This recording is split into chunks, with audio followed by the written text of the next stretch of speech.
Right, well, look, it's 11 o'clock. Welcome along, everybody, to this Project Edward webinar. I am going to stop sharing that holding slide because it's time to crack on. Over to you, Philip Seccombe, Police and Crime Commissioner for Warwickshire. Thank you very much, and I will be in the background if needed.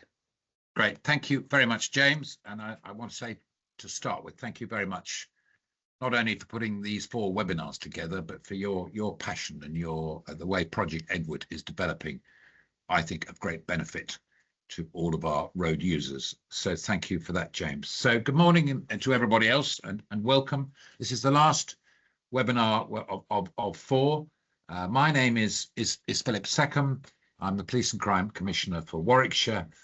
Very pleased to be chairing today's session, which is really about safeguarding young drivers on our roads. So over the last few months, we've taken a close look into why young drivers remain at such an elevated risk and how we can all move from concern to concrete action.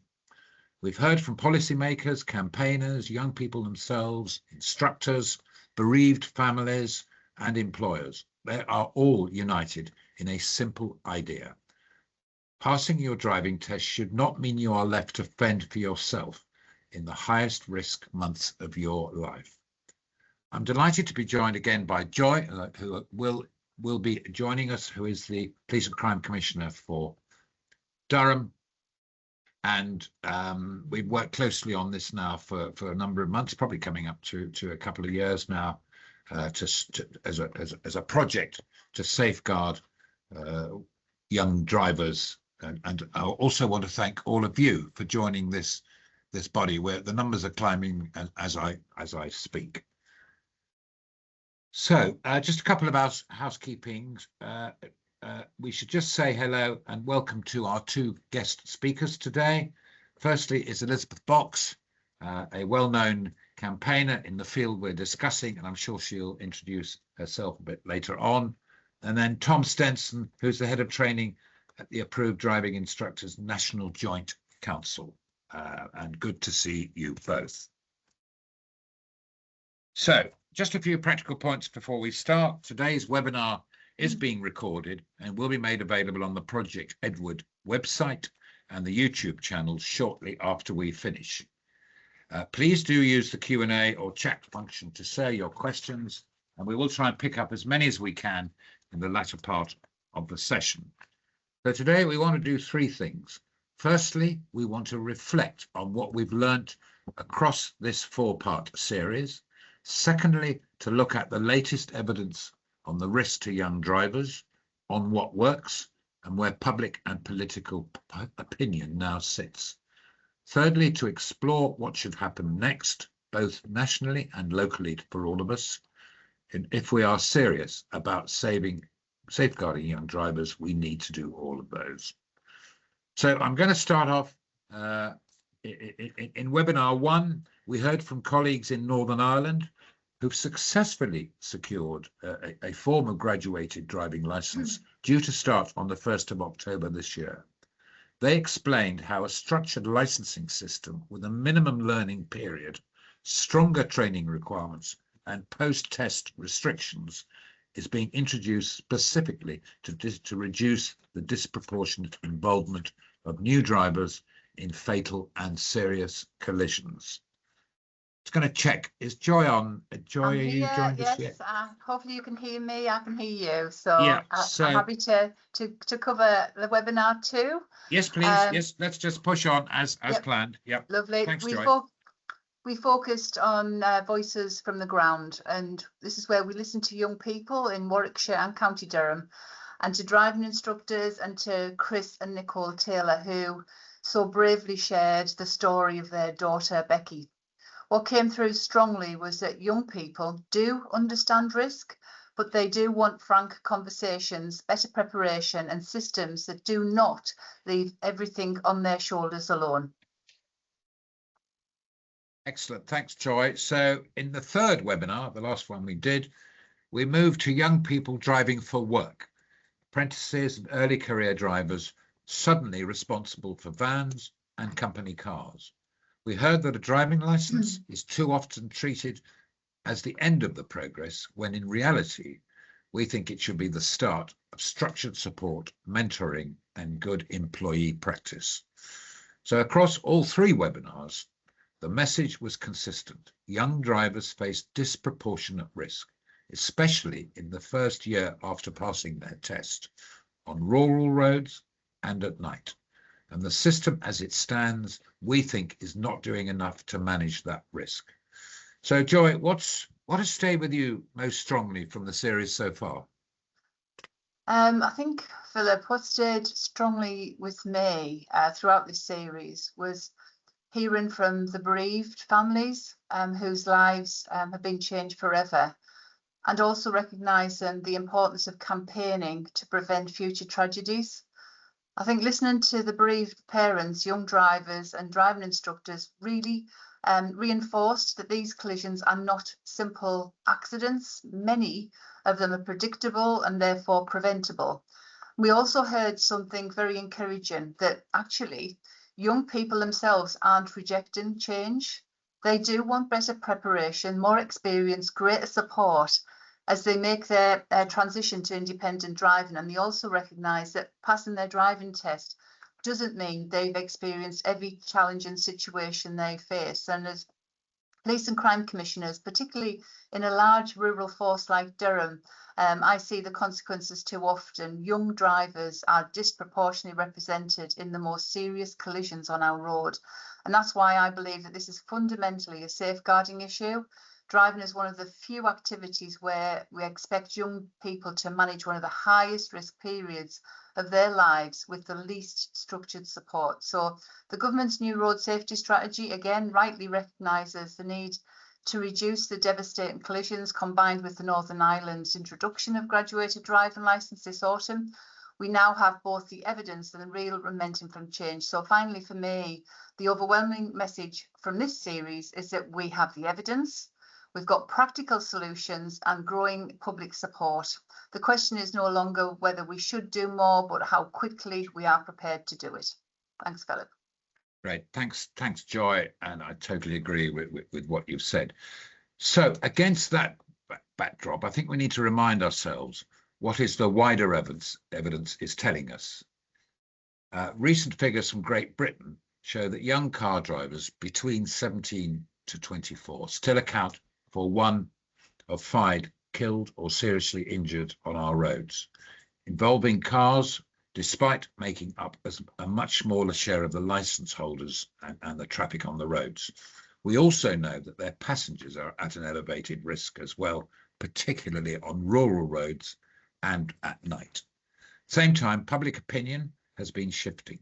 New research this year shows very strong support for a graduated licensing measure, such as a minimum learning period, restrictions on night driving and peer passengers, and zero tolerance alcohol limits and drugs for new drivers. Add to that the reforms in Northern Ireland and the emerging data from other countries, and we have both the evidence and the mandate to do more. So I hope that sets the scene perfectly for our discussion today. So I'm going to bring out our first speaker, who is Dr. Elizabeth Box. She's a leading road safety researcher and thought leader. She's worked extensively on young driver risk, behavioural change and future mobility, and has played a key role in building the evidence base for graduated driving licence and other system-level interventions. So, good morning, Elizabeth, over nice to you. See everyone. Oh, thank you very much, Philip. Good morning, everybody. So yeah, great introduction, and thank you very much for the invite today. I think it's really important that we continue to push on with the campaigning for the better support for young drivers, as both yourself and Joy have already outlined. We've got excellent evidence out there. We know what the risk factors are, and we're going to be talking about that later today, aren't we? But yeah, let's keep the work going. So thanks very much for the invite today. And then following that, we'll have Tom Stenson. Tom is a United Kingdom approved driving instructor and head of training at the Approved Driving Instructors National Joint Council. He's more than a decade's experience and as an ADI, a strong background in training, and until recently chaired his local instructor association. Tom does bring a practical frontline view of how young people learn, what newly qualified drivers can struggle with, and how instructors can support safer post-test driving. By the way, Joy will continue to contribute throughout our discussions, bringing ourselves and the local partnership perspective. So, Elizabeth and Tom, thank you so much for joining us. So I'm going to start with the questions. We'll get straight into it. So let's start with you, Elizabeth. Could you start by giving us a brief overview of how young drivers are faring today? When you look at the latest statistics, what stands out about the level of pattern of risk for 17 to 24-year-old drivers? Okay, thanks for the question, Philip. And I think you've set out the background really well as part of this introduction. So I would just say, in summarising some of that, when we look at the latest evidence, there's the thing that stands out really clearly is we know that young drivers continue to be disproportionately represented in our most serious collisions. So even though they make up only about 7% of licence holders, we know they're involved in about 20% of killed or seriously injured collisions involving cars involving a young car driver. And what we all know is that isn't a new finding. The evidence has been really, really consistent for many years. And we're still not trying to work out where the biggest risks are. We know that the highest risk is during those first few months after passing the test, and that it's concentrated, as I think you said earlier, Joy, in those really predictable situations. So driving at night, on rural roads, and with those peer age passengers. And so for me, that's a really important point. We know that young people aren't inherently unsafe drivers. We know what the risk factors are. We know that they have this elevated risk because there's a combination of their inexperience, also normal developmental changes during early adulthood and adolescence, which can influence their risk-taking and decision-making, and also their exposure to higher risk driving situations before they've had that chance to build experience. So we know these predictable risk factors.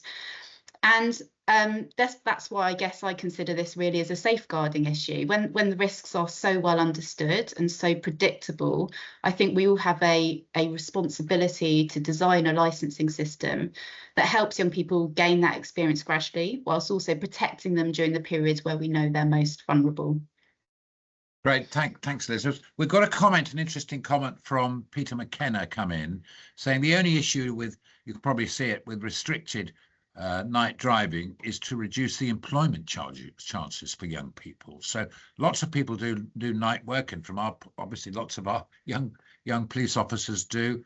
And with the lack of public transport in the early hours, this can limit young people to only daytime working. Have you got a comment on that? Yeah, I mean, I think employment understandably comes up. We want young people to have mobility, don't we? We want them to have those life chances and choices. When I was working at the RAC Foundation, we developed a proposal that looked at how could you design a system that would have the most minimal impact on mobility, but have the greatest impact on safety. And essentially, it was a 6-month minimum learning period, 6-month period where you couldn't carry peer age passengers. But once you pass your test, you could get yourself to employment, you could do all of those things. So I think it's important that we recognise there are choices and options out there that can still have a beneficial effect, but without reducing young people's mobility choices. We also did look at how many young people are driving for nighttime employment, and actually it is quite a small figure. It's something like 0.7% of that particularly 17 to 19-year-olds age group. So it is a concern, but there are mitigations that we can do for it.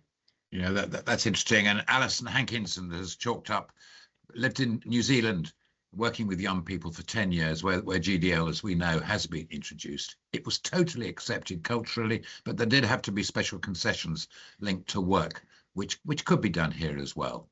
So interesting. What is noticeable is the number of fatal collisions that occur at night. So I think that backs up probably what you were saying. So Joy, I'll do some questions to Elizabeth, and if you can ask some to Tom. Should we do it that way? Okay, yeah. So Elizabeth, nighttime and rural roads feature again and again in the data, with a large proportion of young driver KSI collisions happening on our roads or late at night. What do we know about why those contexts are so dangerous, and how might policy better reflect that? Yeah, an important question. I think it goes to the questions from the comments about, you know, nighttime driving. I think the key point is that these environments place much greater demands on a driver's experience. I think that's the overall point to say.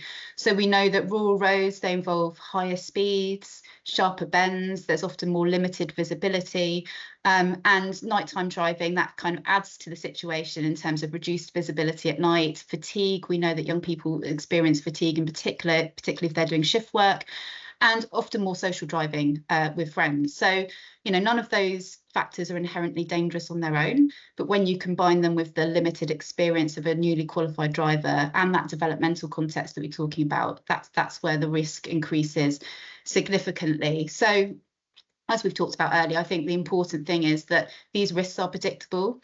We know when they occur, we know why they occur, we know who's most effective.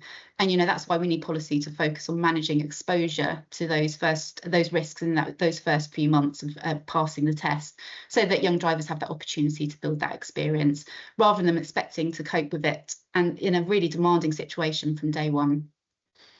Good, thank you. Yeah, another interesting comment from Ivor Novak, basically saying there are some opinions out there, as we know, that over-regulating and using only enforcement can make a problem in the long run due to traffic psychology insights, and probably prevention and systematic education could be a better but harder way to implement the measures. Any comments on that, Elizabeth? Well, really interesting perspective, and I think really we need everything, don't we? We often expect education, I think, to do a little bit too much. Education works best when it works alongside enforcement and can support the safety system. We need to support young people to develop those capabilities and resilience, essentially, to manage those risky situations.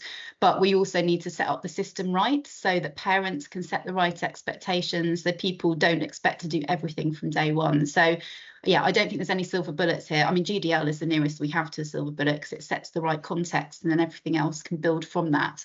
But we need to throw everything at this to get the right outcome. Okay, thank you for that comment, and thank you, by the way, everybody contributing to the chat. It then gets everybody involved in it, which is what we try to do with a webinar. So my last question for you at the moment, Liz, is: we all know that passengers are particularly exposed, and recent analysis has showed that they make up a large share of KSI casualties in young driver crashes. What does that tell us about the need to think beyond just the driver? Yeah, I think this is a really important point, and I know this is a point that many campaigners as well. You know, we often think about young driver safety and about protecting the driver, but it's about protecting everyone that travels with them and everyone they share the road with as well. And that's really important. This is a public health issue because it's not just the individual involved. We know that passengers are disproportionately represented in the most serious collisions involving young drivers, and many of those passengers are young people themselves. And we do have this challenge, don't we? Because driving is a social activity for this group. We know that passengers can influence decision making, they can create distraction or pressure to take risks, but we also know that depending on the passengers, they can help and encourage safer driving as a result. So, you know, from a policy perspective, I think we need to think, you know, beyond the individual driver. And I think that's why those passenger rules during the early months after test pass are such an important part of GDL. And when we modelled them, those were the elements that would have the greatest impact on casualty figures. So yeah, I think ultimately, if we want to be serious about safeguarding young people, we have to think about beyond the person behind the wheel and think about everybody that's affected. Brilliant. Thank you, Elizabeth. So I'm now going to hand over to Joy, and we'll bring Tom into the conversation. Thank you. Thank you for your contribution. Some really interesting, as Philip said, contributions in the chat, and Tom might want to pick up on the one with Lisa shortly, but it's something that Kyle Gordon, the commissioner who works very closely with Joe Shiner, picked up on about. There is graduated licensing for motorcyclists, and it seems to be acceptable. So we'll maybe touch upon that in a minute, Tom. But I just want to put a question, really, from your experience as an ADI and head of training. Where do you see the biggest gaps between passing the driving test and being truly ready for independent driving in the highest risk conditions? Thanks, Joy. I think from experience, experience, I think, is the thing that has shown us a bit of a gap.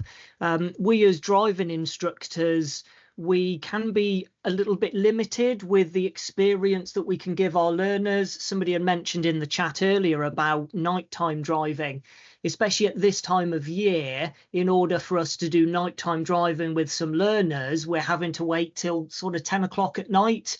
And I have had the opposite side of that over the years, where occasionally I've had a learner and the first time they've driven in the day was actually the day of their driving test, because they can only learn at night through the winter. So giving them the experience that they need is such a gap for us. We talk about this skill gap as well, but allowing them to experience real life situations where they are having peers or passengers in the car, or if we're getting them to experience different weather conditions, it's so difficult for us as trainers to create that with every learner. So I definitely see that as one of the biggest gaps. Thanks, Tom. It's really helpful to, like you said, bringing that practical experience in to addressing the problem and really highlighting those areas. So when you look at young drivers' early experiences, which issues come up most often in practice? Carrying peers, driving at night, rural roads, confidence versus competence, distraction, or is there something else? Yeah, I mean, I think all of those tend to come up. It's, for me, very much about the learner driver being able to control their emotions in these situations and being able to have strategies in place, which links to the previous comment, is about the driving instructor or parents being able to create those experiences for them. But I think where we live, especially, we're very rural. So it's good that we can get that type of experience for the learner. But allowing them to be in those situations to learn to control their emotions, especially of what it's going to be like in the real world, because as much as we as trainers can try and create real life experiences, ultimately we're still there to manage the risk. We're still there to help the learner if something does go wrong, and having that transition to truly being independent, I think, is a big step for many learner drivers.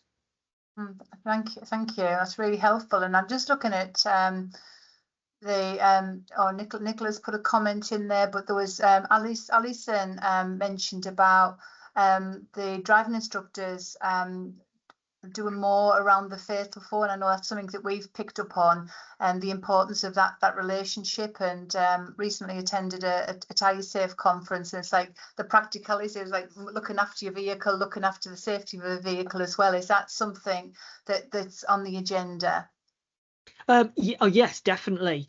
I mean, DVSA have the show and tell questions that were introduced quite a few years ago now, but I think it's important for us as trainers to go much further so that learner drivers are well aware of the vehicles they're using. And vehicle safety and vehicle technology changes sort of on a daily basis. So it's important for us as instructors and trainers to keep up with that knowledge so that we can then transfer it to the learners. And we've spoken about safeguarding here. Being able to know that your vehicle is safe is such a huge factor for any driver, and yeah, should be introduced in as many lessons as we can do. Thank you. And that just to mention, Nicola, it was about the learning of the fatal four in lessons as well. So I think it's that collective, isn't it, when you're having those conversations?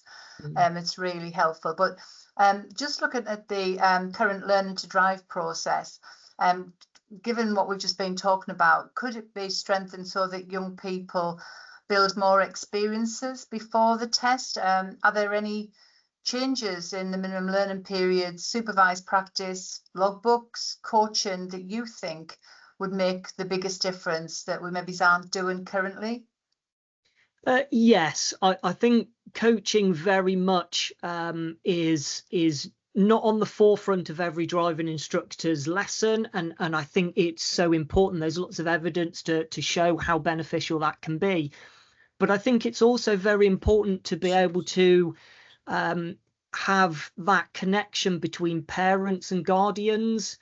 I think sometimes from experience and talking to other driving instructors, they don't always want to be in contact with parents or guardians. They can sometimes feel like someone's watching over their shoulder. But if we can use these skills to, like Liz said, to use education, but to use every other availability or every other option that we've got, if we are using these approaches, we're helping learners to think about their emotions and how they're going to deal with things post-test. But also if we are doing more with parents and guardians, so that when we're not, so we as the instructor, when we're not with the novice driver, parents have that ability to coach them in those opportunities as well. Thanks, Tom. I think that's just helpful, isn't it, with that experience to say, what could we do better? That's really, obviously make those representations. So final question from me, from the instructor's profession's point of view, how well do you think GDL is understood, and what aspects are most attractive in safety terms? And do you think instructors think the design needs to be practical and proportionate? Yes, this was mentioned earlier as well. From talking to instructors and the work that we do at the ADI NJC, we get a lot of information from our members as well on their thoughts of GDL, or the minimum learning period. And there seems to be quite a good understanding, but I think there are some gaps. So things like the restrictions of nighttime driving, but like Philip said, if there were options where if you have to drive for at night for work, well then there could be options with that. But it's having the right information for driving instructors, and I think getting our members to see that graduated driving licensing or minimum learning period is very much about safeguarding and not about restrictions. I think that's the message that we need to be sort of getting out there. Thanks, Tom. I think that concludes my questions. So back over to you, Philip. Okay, well, I'm going to give you some questions now, Joy. So Only fair.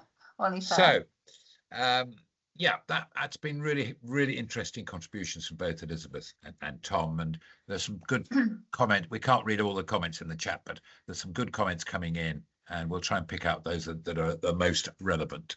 So Joy, some people worry that measures like GDL are anti-young person or will cut off opportunities for them. So how do you respond to that concern when you talk to young people, parents, and indeed other politicians? Thanks, Philip. I absolutely completely understand why some people do have that concern, but I do think it's because they may misunderstand what the graduated driving licence is really trying to achieve. And it definitely isn't about unfairly penalising young drivers. And as a mother, many of us on this call have either got newly qualified drivers or older drivers, and sometimes it's our grandchildren that might be sort of driving. And really, from our side, it's about protecting those young drivers. It's about the opportunities. So the greatest threat to a young person's future isn't. It is a really sensible safeguard, and really being involved in a fatal or life collision, changing collision, is a really harmful thing. So if we can do things to protect young drivers without unfairly penalising, I think that's the way we need to go. And as Police and Crime Commissioner, we say, don't we, the devastating consequences far too often. Yeah. GDL doesn't stop young people driving. It helps them build the experience gradually during the highest peak of their driving lives. That's exactly how we approach safeguarding in every other area of public safety. So really, when we speak to parents, they aren't asking to be left alone. They're asking for better preparation, greater confidence, and a system that gives them the safest possible start. Yeah, and I totally agree with you. And I was at a public meeting the other day. I had this very question posed to me. And I think the sensible answer is we're not looking to restrict or any freedoms. We're looking to safeguard those younger and other novice drivers. So thanks for that. So from a PCC and local partnership, which we all have in our areas, how does this national debate land with your communities? And are people asking for stronger measures to protect young drivers? And how do you answer those who worry about perceived restrictions? Yeah, I think we're all, obviously as PCCs, we've got all different landscapes, and in County Durham and Darlington, particularly across our rural communities, we know driving isn't a luxury. Often it's essential for getting to work, education and training. So any reforms have to recognise that this is a reality. But what I do hear from parents, schools, employers and communities isn't a call for unnecessary restrictions. It really wants to understand what we're talking about, looking at the evidence base. I think people will call for sensible safeguards that reduce the risk for those first few months after passing a test, when we know young drivers are at the most vulnerable. And I do believe, given the evidence that we've shared today, and we've, for many years, and actually the international experience is really helpful. I think we can strike a good balance. Good policy shouldn't force us to choose between independence and safety. I think with the right evidence-led approach, we can actually achieve both. Yeah, and a good comment from Alison in the chat is basically we should, all the planning and prep and should not stop us from thinking about safeguarding for the greater good, safeguarding of all road users. Right. So the last one I've got for you, and then I'll hand over to you to talk to Elizabeth. So recent research has shown that roughly 3/4 of UK drivers now support some form of graduated driving licensing, or at least stronger restrictions for new drivers. Is there a particular support for minimum learning periods, night driving restrictions, and zero alcohol and obviously drug rules? How significant is that shift in public opinion, do you think, when it comes to our policymakers? Well, Philip, I think it's hugely significant. I think good policy making is strongest when the evidence and the public opinion are actually moving in the same direction. And I think that's exactly where we are now. We have decades of international evidence showing that graduated driving licence saves lives. And we now have the Northern Ireland introducing a modern version of GDL scheme this October. And we've now got a really well anticipated new government road safety strategy, which is focused on reducing deaths and serious injuries. So we've got strong public support for proportionate reforms. For me, that creates a real opportunity. This is no longer a debate about whether change is needed. It's about having the confidence to introduce reforms that we know will protect young people and save lives. So I think with the conversations that we've had today, Philip, I think that sort of sums up some of the issues that we've discussed. And I think we've got some questions for Elizabeth that you mentioned. So do you want me to go straight on? Yes, if you could proceed with those. Just before you do that, I want to agree with everything you've said there. It echoes in my part of the world as it does in yours. And we've still got things to do, and we've got goals to achieve in the future, but thanks for that. So over to you, Joy. Yeah, thank you, Philip. And I think it's like you say, we the people on the call today, we could be all on the same page, but we know there's barriers, there's obstacles to overcome. But I think, like you said, the evidence base and the people are with us, the parents are with us. So I think it's just continuing, these conversations and these seminars are so important to get the evidence out there and to hear from real practical people. So Elizabeth, I just want to come to you and just to say, when you review the global evidence, What's the strongest interventions for reducing harm among new and young drivers, and where does GDL sit alongside enforcement, education and technology? Thanks, Joy. I mean, I think what's really interesting is the evidence is really clear. I mean, I'm a researcher by background, and often you'll look at research and there'll be on the one hand this, on the other hand this, and we're not completely sure what the direction of travel is. But this is one of those areas where the evidence is really clear. So as we talked about earlier, you know, there is no one single intervention is enough on its own. We need to do everything. I think we've all said that, haven't we, in terms of education, enforcement, vehicle technology, and obviously graduated driver licensing, which we are, you know, principally interested in here. But yes, if we're looking at the strongest evidence, it's definitely graduated driver licensing that stands out. It shows that if you can have those well-designed schemes, it reduces collisions, manages that exposure to those real high-risk situations whilst young drivers are gaining that experience. So yes, it's really rare to have unequivocal evidence in research terms, and we do have that for GDL, which is great. But I would also say we don't just do GDL and nothing else. We need education to support that, to help parents and others around the system understand what that means, how to do it in practice. We need enforcement. So we need a framework that kind of works with everything together. Thank you. I think that's exactly right, isn't it? It's that combination. It's not like a panacea for everything, but it's like all those tools in the box achieving the challenging targets it's recently been set. So another question for you, Elizabeth. Northern Ireland, as I mentioned, is going to introduce the modern GDL system in October, which includes a minimum learning period, a structured training programme, nighttime restrictions and also passenger limits. What learning should England and Wales be watching for as this system goes live?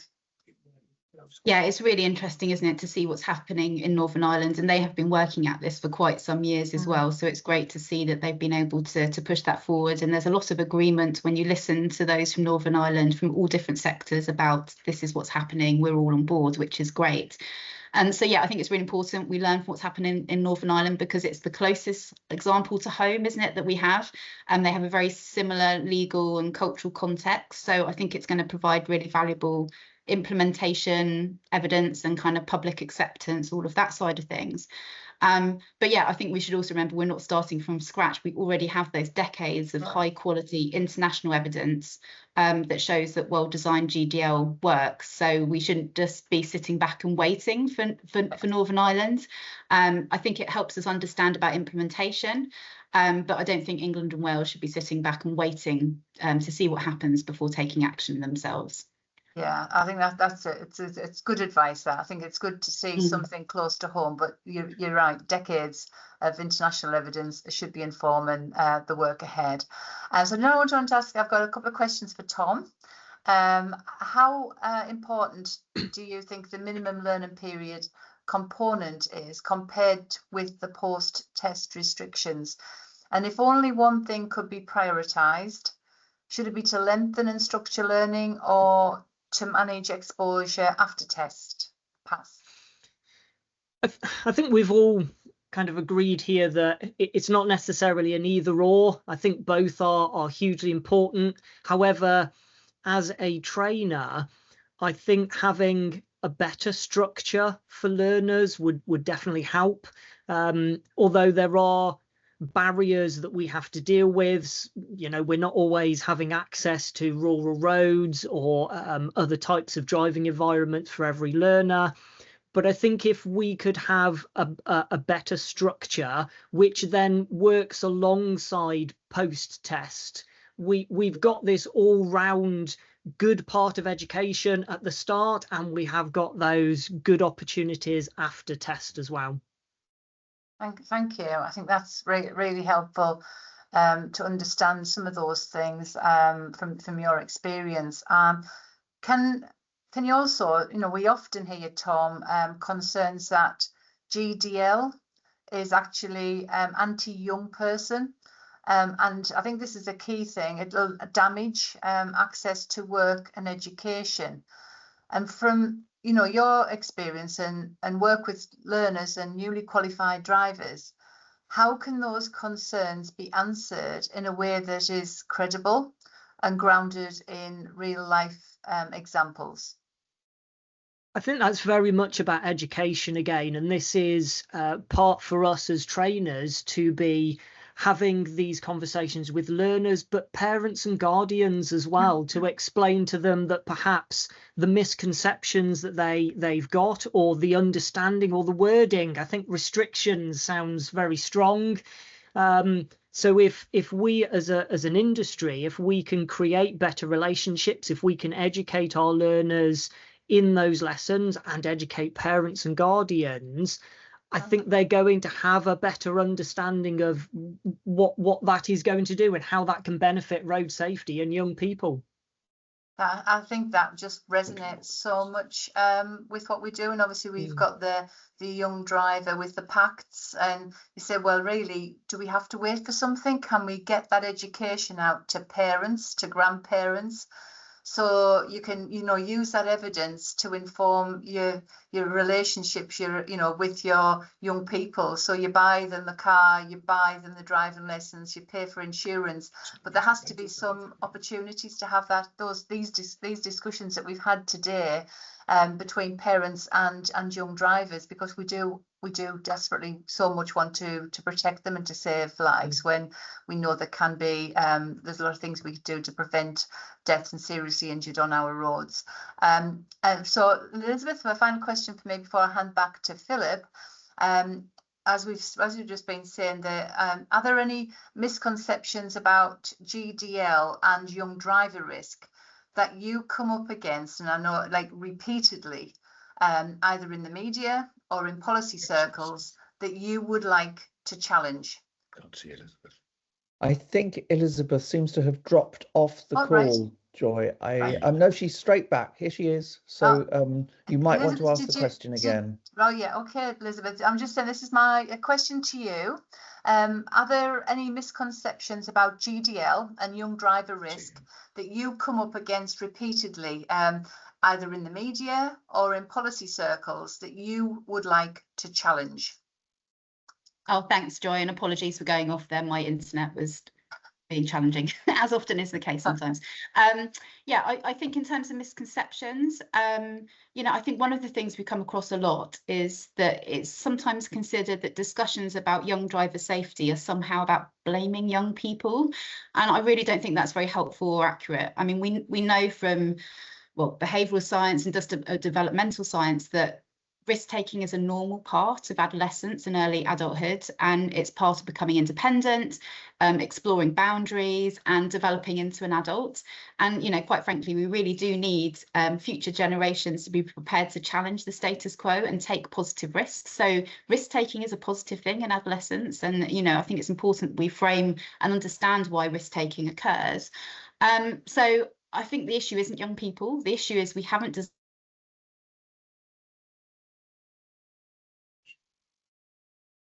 when these issues are going to occur. We have we may have a little difficulty with Liz's internet there. Elizabeth, I'll leave you to.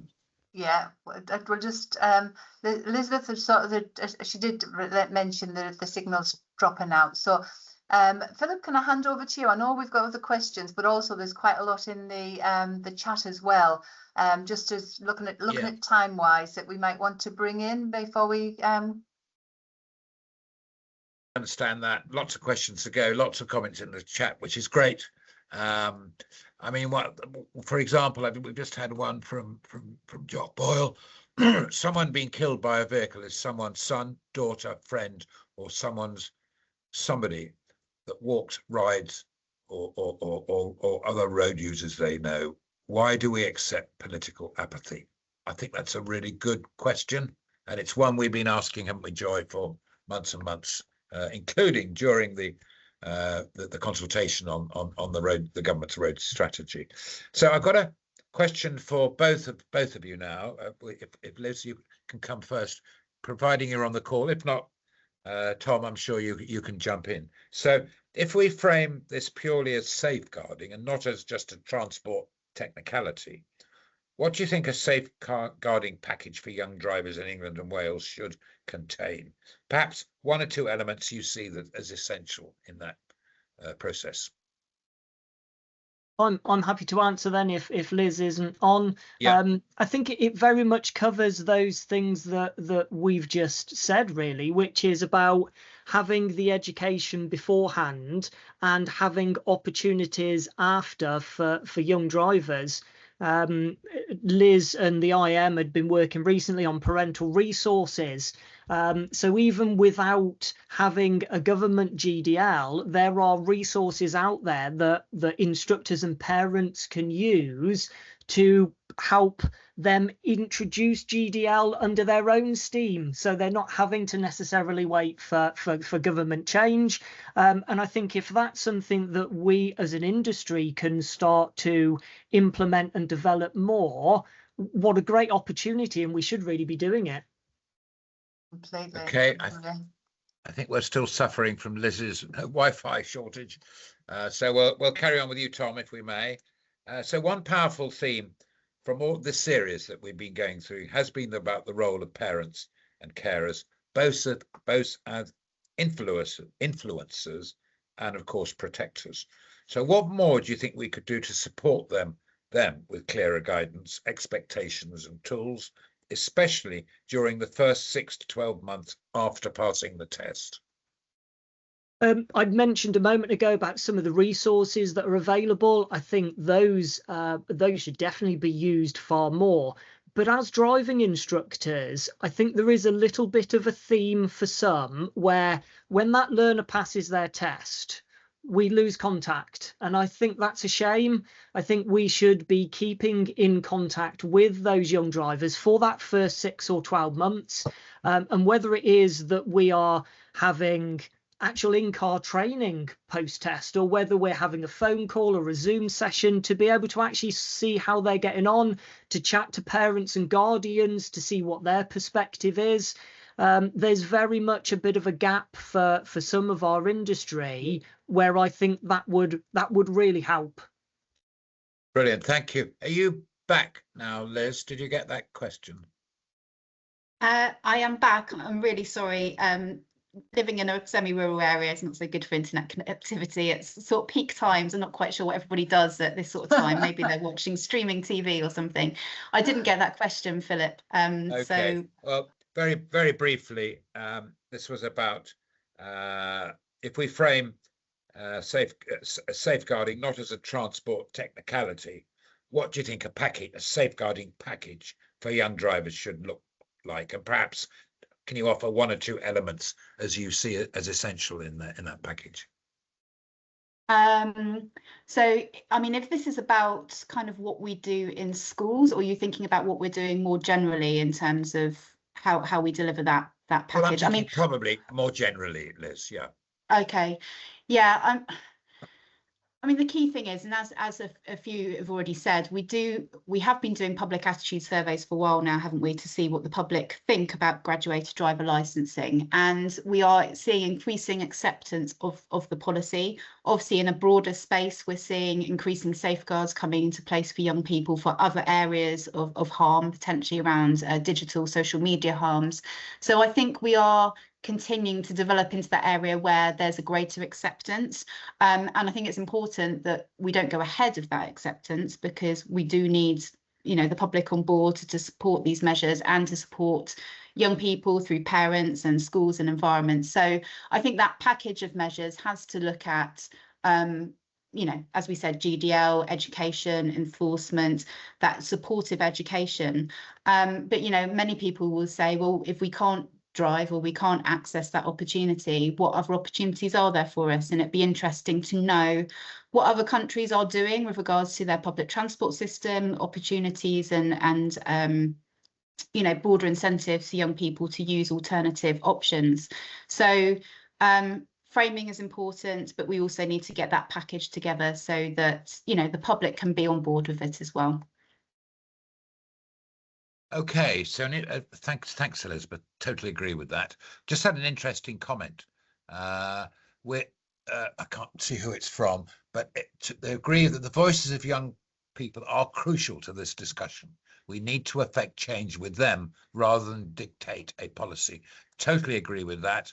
And James, Project Edward, we've been concentrating, haven't we, on our gatherings to particularly bring the voice of young people into this discussion and debate. And they do bring forward a refreshingly interesting view that some of us who've been driving for many, many years need to understand. Okay, so I've got a question for you both now. We're moving towards time, but I think we can get this one in with good answers. So to both of you, if you were advising an incoming roads minister, or indeed the current roads minister, who wanted to make rapid evidence-based progress on young driver safety, and let's face it, that target of reducing by 65% by 2035 is a very, very challenging target. So if that in their first 12 months, what 2 or 3 actions would you both put at the top of their list? So let's start with Tom, and then I'll go to you, Elizabeth. My message would very much be about better education on that the driving test is not the end of the line, that actually there is far more after it. Although as a driving instructor, I don't agree with the Old Testament, which is you learn to drive after your test. But I think if we could have better strengths in place for better education and helping young learners to recognise what those dangers are post-test, for me, that would be one of the biggest things I'd like to see. Oh. Okay, thanks, Tom. Yeah. Elizabeth? I agree with what Tom said. It is a bit of a cliff edge at the moment, isn't it? You get all of this input and support up until you've passed your test, then off you go. And we know when you look at the stats, that's exactly where the real high risks come in. I mean, you're very low risk when you're driving with your instructor or with your parent. So yes, much more structured support at that stage is important. And I think my overall message was, look, we know enough to act. I think we have this international evidence. We understand where those risks lie. And we know there are very practical ways to support young people's independence and make sure that they're safe in doing that. So I don't think it's a question now of we should do more, but whether we're prepared to act on the evidence we already have and actually use all of that evidence and implement the things that we know that work. So minimum learning periods and those early kind of protections to ensure that nighttime and passenger travel is graduated, essentially. Great, thank you both. Interesting comment just come in from Angarad. Are vehicle manufacturers being involved with this research, and can we influence them to make onboard vehicle technology with sat-navs and safety features more standardized to make it easier for young and new drivers to learn and indeed to go onto another vehicle? I've just had a new car myself. I've never seen so much technology. But I'm getting used to it, but it does take time to understand this helpful technology. So what are your thoughts on that, Tom, with younger learner drivers? Yeah, I mean, from a training perspective, I think it's very important that we are helping novice drivers to understand the capabilities of modern vehicles. Interestingly, I did some training for somebody recently, a lady in her 60s who just bought a new car, and the garage had not shown her how to use any of the technology on it. So I don't think it's necessarily just young people there. It is everybody buying these new vehicles. We need to help them understand how ADAS features work and what to do when they take over and the limitations of them as well. Great, thanks. And Elizabeth? Yeah, no, I think that's an important point, because what we're seeing is that people are kind of turning off the features if they're not sure what it does, or they're concerned about, you know, what's coming through on the system. And we know that these systems can improve safety for everybody, and in particularly young drivers. And I think what's interesting is we know younger drivers will typically have older cars, but even if you're looking at a car that's 10 years old now, it's got really good technology on it that will support that young driver going forward. So yeah, vehicle technology is vitally important, but as Tom says, it's about encouraging people to use it and feel confident with using it. And as we've all said, that just takes time. It does, and you know, the manufacturers have definitely got to be part of this debate, haven't they? Introducing those sorts of measures. So we're nearly out of time. So I do want to finish on time. We've all got other things to do. So I'd like to finish with a very brief question, if I may, to each of our panelists. So if the roads ministers were watching this webinar, and James, I don't know, she might be, but I doubt it. What is the one message you would want her to take away? So Tom, then Liz. We all need to be doing more, and I think this comes from driving instructors to parents to car manufacturers. So I think my question or my advice to them would be, make sure that everybody is involved in this, because if we're making decisions for other people, we need all that information from everybody. Great, thank you. And Elizabeth. Yeah, I think I probably answered this question earlier, which is like, we know enough to act, so we need to get on and do it. And, you know, there is an element of bravery that's needed when we look back in the past, when big policy decisions have been made about introducing drink driving limits or seatbelt wearing rules.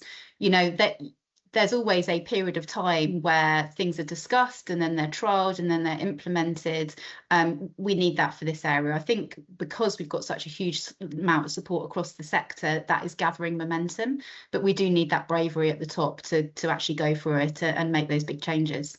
We do. And of course, there's going to be legislation introduced, isn't there, on this following the consultation, and there is the chance to influence and possibly put some amendments into that legislation, so we perhaps get a little bit more what we've all been campaigning for. So I'm looking forward to that debate, which we all need to have an influence on. So Joy, you've been quiet for a long time. What are your final thoughts on what we've achieved and what we've talked about today? Really interesting morning. I think my final message is a simple one. It sort of reflects our speakers. I think every serious collision involving a young driver, as I mentioned when I first start off, it touches a ripple effect that touches families, friends, emergency services and entire communities. And we cannot accept that this is an inevitable part of learning to drive. And throughout this series, we've heard compelling evidence, powerful personal testimony and practical solutions. And we know what increases risk, we know what reduces it, and we've seen that there's growing support for change. So I think yourself and I will continue to champion this nationally through our work with the PCC, government and road safety partners, and locally through education. And I think if today's discussion helps us move one step closer to preventing another family receiving that devastating knock on the door, then this series will have been worthwhile. And young people deserve the freedom that driving brings, but they also deserve a system that gives them the safest possible start. And that's what good safeguarding looks like. And I hope that's what today's discussion and the series discussion encourages all to play a part. Great, and totally agree with that. Thank you, Joy. So I think now is the time to thank everybody for their contributions today, particularly to Joy, Dr. Elizabeth Box, and Tom Stenson, and to all of you who have shared questions and comments. We've covered a lot of ground. There's a lot more we could have covered, but a few things stand out very clearly to me. Firstly, the evidence is consistent. Young and newly qualified drivers remain at disproportionate risk, and the consequences are felt not just by them, but by their passengers and other road users, and of course, loved ones and victims of some of the terrible collisions that occur. Second, we're not starting from scratch here.